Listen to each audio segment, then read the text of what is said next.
Selamat pagi Bu Nur Khalifah. Ini mengampu bidang bimbingan dan konseling Bu ya. Pas jadi. Mohon waktunya sebentar Bu. Saya mau bertanya nih masalah peserta didik kita di sekolah ini.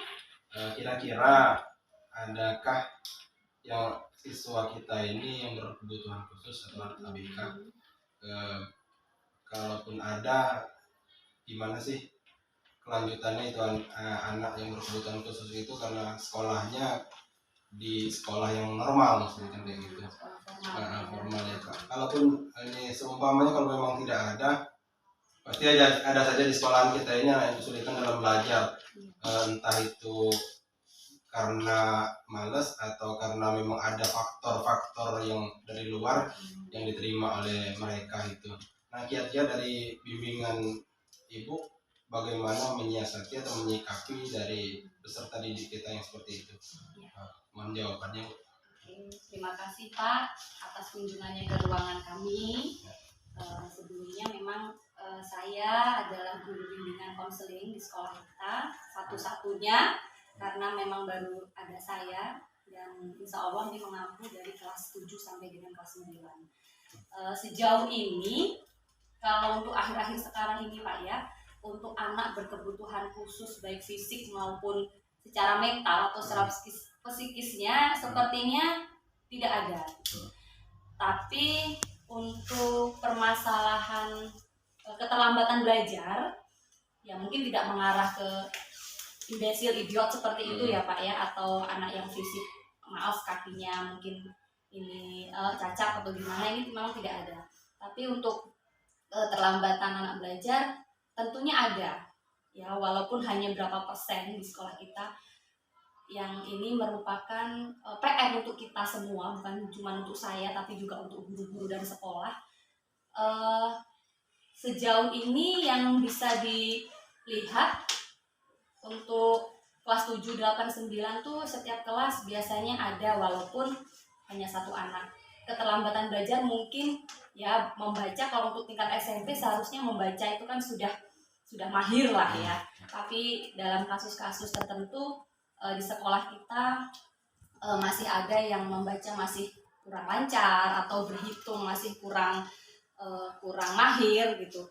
Mungkin dilatar belakangi juga karena akhir-akhir ini kita mengalami suatu pandemi yang kita tidak bisa tidak bisa mau mengeluh ya mengeluh gitu, mau tidak memang keadaannya seperti itu. Yang terjadi mau nggak mau kita daring belajar. Anak kita nggak bisa menyalahkan dari SD anak nggak bisa membaca karena memang dari daring itu sangat sulit untuk kita sebagai guru untuk lebih membuat anak tuh sesuai dengan apa target kita gitu. Jadi imbas dari situ kadang masih ada anak yang belum bisa membaca dengan lancar, atau kali-kalian yang seharusnya di SD sudah bisa, di sini masih belum bisa. Paling kesulitannya seperti itu. Itu latar belakang kalau di saat-saat ini seperti itu. Tapi untuk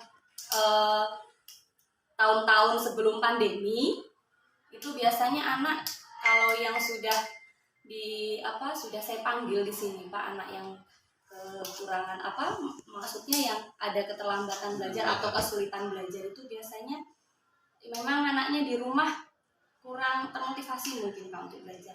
Di sekolah juga seperti itu, apalagi ada kasus-kasus anak kita ini banyak sekali yang dari produk broken home gitu. Jadi kadang ada orang tua yang tidak tinggal dengan anaknya, dia ikut mbahnya. Tahu sendiri kalau dengan mbah biasanya mbahnya sudah tua, anak sudah bebas gitu. Jadi kadang dia malas untuk menegur anaknya, juga kadang anaknya ngelawan gitu. Jadi di sekolah juga kadang dia intinya kurang termotivasi belajarnya gitu.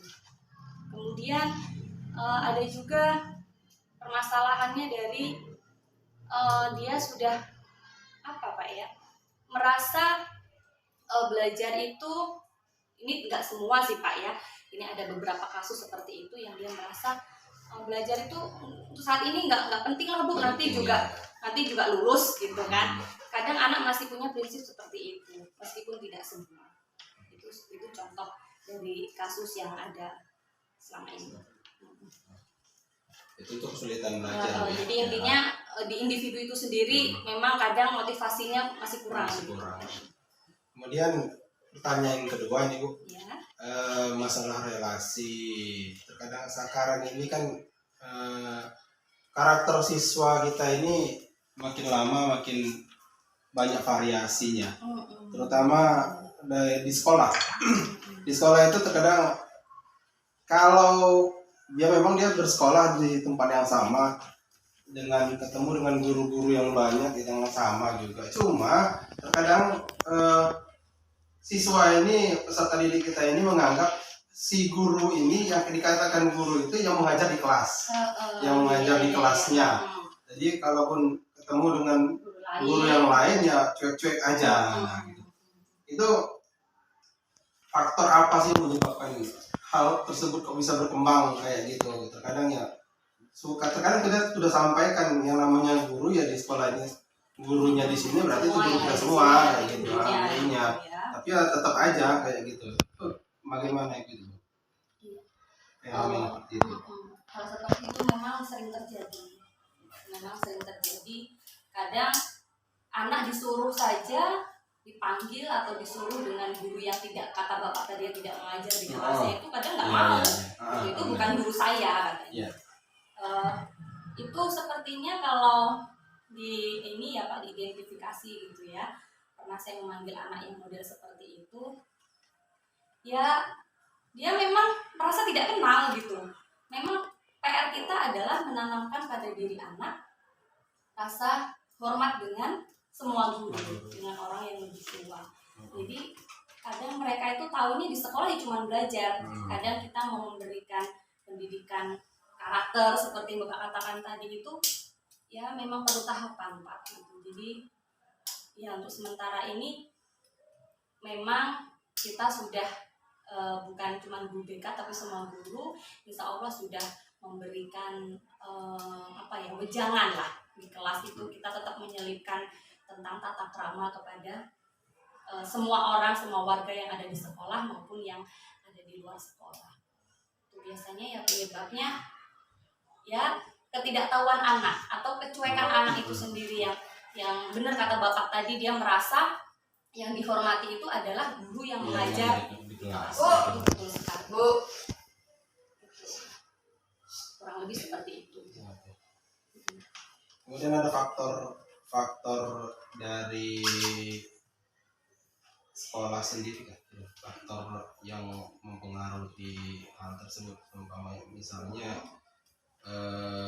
karena terlalu cueknya siswa itu, terkadang kira-kira ada faktor dari dalam sekolah nggak sih? Hal-hal seperti itu sih. Misalnya ada pergaulan di dalam berkelompoknya siswa itu, atau terkadang ada saja contoh ini contoh si A ini ternyata kurang senang dengan gurunya. Itu banyak biasanya terjadi. Tidak senang dengan gurunya. Makanya tidak mau ini ya. Akhirnya yang lain ya karena dia satu geng atau satu kelompok ngompor jadi ngikut-ikutan gitu. Ada kalau anak tidak suka dengan guru itu sepertinya ada ya Pak. Cuman kayaknya kalau siswa di sini tidak begitu mempermasalahkan itu, tidak suka, tidak sampai yang sinis atau gimana. Tapi untuk mempengaruhi kawan-kawannya karena memang kehidupan mereka. Kalau saya membuat kami ini ada istilah sosiometri ya Pak ya, untuk melihat di kelas anak itu tuh ngegeng atau ada yang terisolir atau gimana, itu ternyata memang di sekolah kita ini memang di kelas tuh banyak yang ngegeng gitu. Jadi pengaruh negatif juga cepat nyebar, pengaruh positif juga ya insya Allah mudah-mudahan juga cepat menyebar gitu. Jadi kalau misalnya ada siswa yang tidak suka dengan guru mempengaruhi dengan yang kawan yang lain, ya mungkin ada, tapi sepertinya tidak mendominasi gitu. Memang ada sebagian anak yang merasa itu bukan guru saya nggak mau nyapa dia gitu. Memang ada, tapi sejauh ini sepertinya nggak separah itulah masih Pak. normal-normal aja Jadi ya. selagi dia melihat ada guru di sini, walaupun itu perpustakaan, dia juga masih menganggap itu guru, walaupun masih mungkin anak-anak tertentu saja yang dia tanda kutip anak yang sering memiliki apa ya perhatian khusus lah, yang minta perhatian khusus yang seperti itu. Untuk secara umum sepertinya masih dalam taraf yang normal. Oke, terima kasih Bu atas jawabannya. Mungkin untuk saat ini mungkin itu dulu yang ingin saya tanyakan. Terima kasih atas jawaban dari Bu Nurhalifa. Semoga saja ini bisa menjadi bahan pertimbangan, bahan pembelajaran untuk guru-guru yang lain juga untuk tetap memperhatikan siswanya walaupun bukan peserta didik di kelas. Terima kasih Bu. Mungkin itu saja saya akhiri. Assalamualaikum warahmatullahi wabarakatuh.